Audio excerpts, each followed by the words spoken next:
വിശേട്ടൻ sir ഇവിടം വിട്ട് പോവുക. എന്ത് പറ്റി കുഞ്ഞെ സാർ ഇവിടുന്ന് എത്ര പെട്ടെന്ന് പോകാൻ? വിശേട്ടൻ എവിടെ? അകത്തുണ്ട്.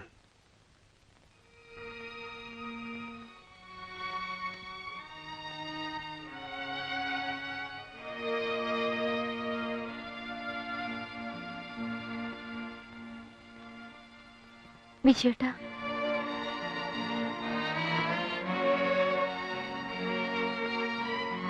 പോവാണല്ലേ? പോയാൽ ഇനി മടങ്ങി വരില്ലെന്ന് എനിക്കറിയാം. വന്നാലും തമ്മിൽ കാണാൻ കഴിഞ്ഞില്ലെങ്കിലോ?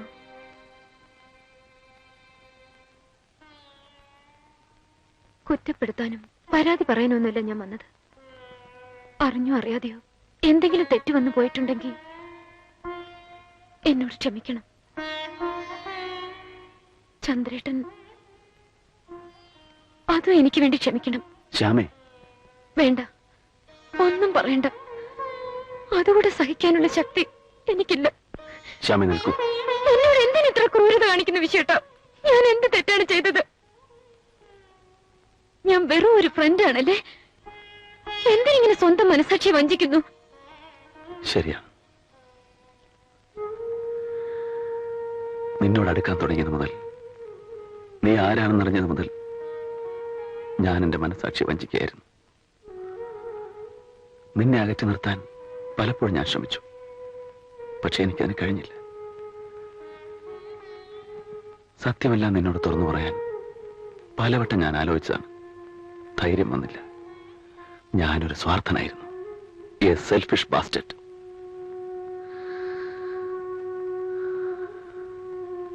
എനിക്ക് അർഹതയില്ലാത്ത നിന്റെ സ്നേഹം പിടിച്ചു പറ്റാൻ, അത് നഷ്ടപ്പെട്ടു പോകാതിരിക്കാൻ എല്ലാം നിന്നിൽ നിന്ന് മറച്ചു വെച്ചു. എനിക്കറിയാം, എനിക്കിനി ഒരു ജീവിതമില്ല. ഈ ലോകത്തിന്റെ ഏത് കോണിൽ പോയി വിളിച്ചാലും നിന്റെ ഓർമ്മകൾ എന്നെ പിന്തുടരും. എനിക്ക് നിന്നെ മറക്കാൻ കഴിയില്ല ശ്യാമേ. ഞാൻ അത്രമാത്രം നിന്നെ ഇഷ്ടപ്പെട്ടു.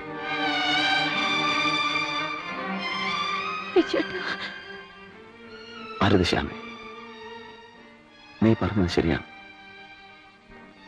ഇനി തമ്മിൽ കാണാൻ കഴിഞ്ഞില്ലെങ്കിലോ ഞാനെല്ലാം നിന്നോട് തുറന്നു പറയാം.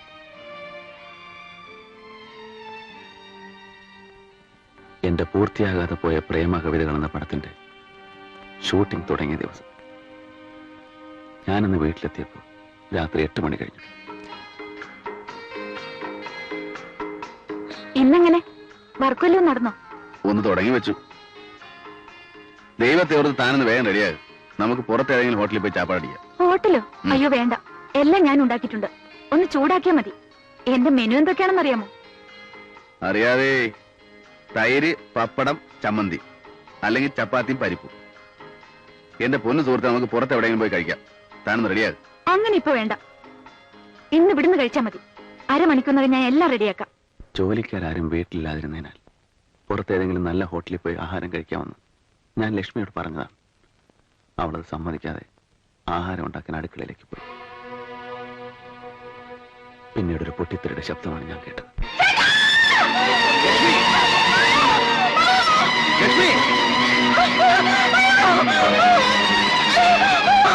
ഞാൻ ഓടിച്ചെന്നപ്പോഴേക്കും ഗ്യാസ് സിലിണ്ടർ പൊട്ടി രക്തത്തിൽ കുളിച്ചു കിടന്ന ലക്ഷ്മിയാണ് ഞാൻ കണ്ടത്. ഞാൻ തന്നെ അവളെ കാറിലെടുത്ത് കിടത്തി ആശുപത്രിയിലേക്ക് പോയി.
ഹരിയെ വേണമെങ്കിൽ അന്ന് എനിക്ക് രക്ഷിക്കാമായിരുന്നു. ഞാനതിന് ഒരുങ്ങിയതാ. പക്ഷേ തളർന്നു കിടക്കുന്ന എന്റെ ലക്ഷ്മിയുടെ മുഖം കണ്ടപ്പോ പിന്നീടൊന്നും ആലോചിക്കാനുള്ള ശക്തി എനിക്കുണ്ടായില്ല. ഒരു ഭ്രാന്തനെ പോലെയാണ് പിന്നെ ഞാൻ കാറൊഴിച്ചത്. പക്ഷേ ഫലമുണ്ടായില്ല. ഹോസ്പിറ്റലിൽ എത്തുമ്പോഴേക്കും എന്റെ ലക്ഷ്മി. എനിക്കറിയാം ഞാൻ ചെയ്ത തെറ്റിനുള്ള ശിക്ഷയാണ്.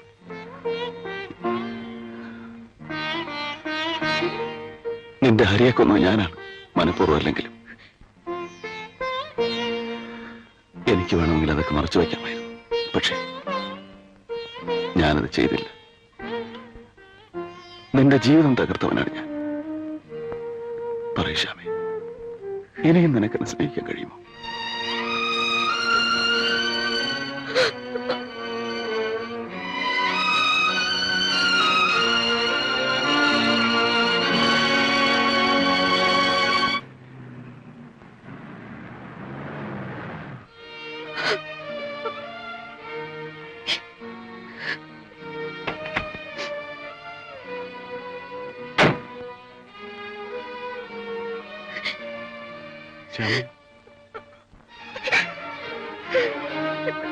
മോളെ, എന്തു പറ്റി മോളെ?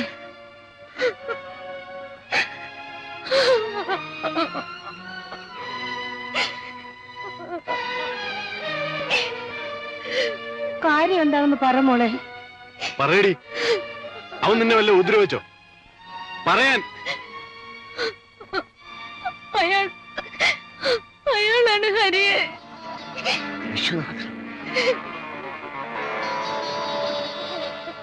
ചന്ദ്ര,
എവിടെയാണ് അവൻ? സാറ് പോയി. എപ്പം? ഇപ്പം അങ്ങോട്ട് പോയതേ ഉള്ളൂ. അമ്പലത്തിന്റെ അടുത്ത് വരെ എത്താനുള്ള സമയമായിട്ടുള്ളൂ.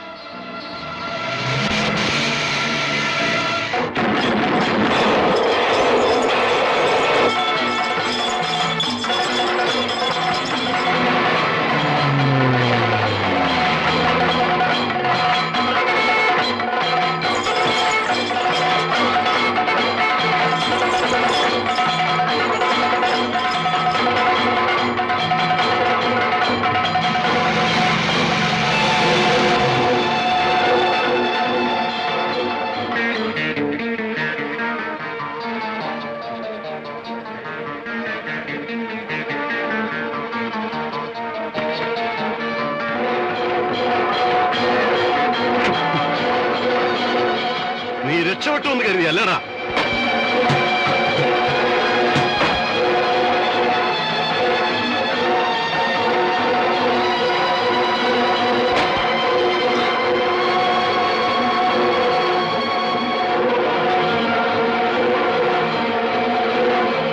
ചന്ദ്ര പ്ലീസ്, ഞാൻ പറയുന്നു കേൾ. എനിക്കൊന്നും കേൾക്കണ്ടടാ. ചന്ദ്ര പ്ലീസ്, ഈ ആളുകളുടെ മുമ്പിൽ വെച്ച് ഇങ്ങനെ സീൻ ഉണ്ടാക്കരുത്. നമുക്ക് സംസാരിക്കാം. ഞാൻ എവിടെ വേണമെങ്കിൽ വരാം. പ്ലീസ്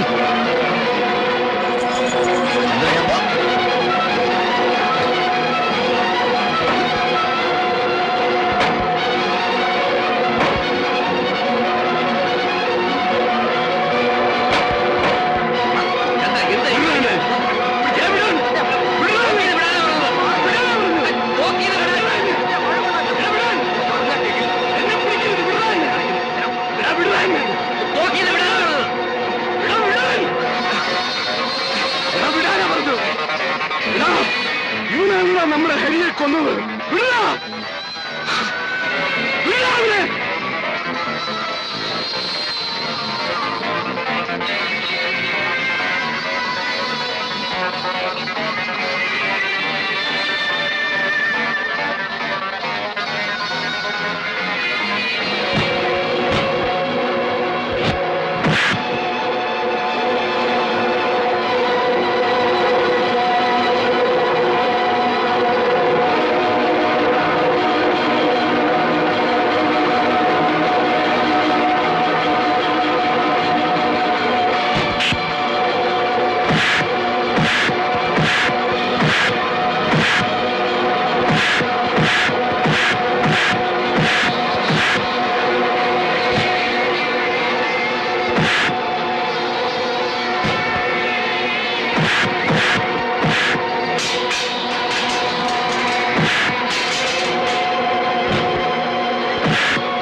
വിശ്വട്ടാ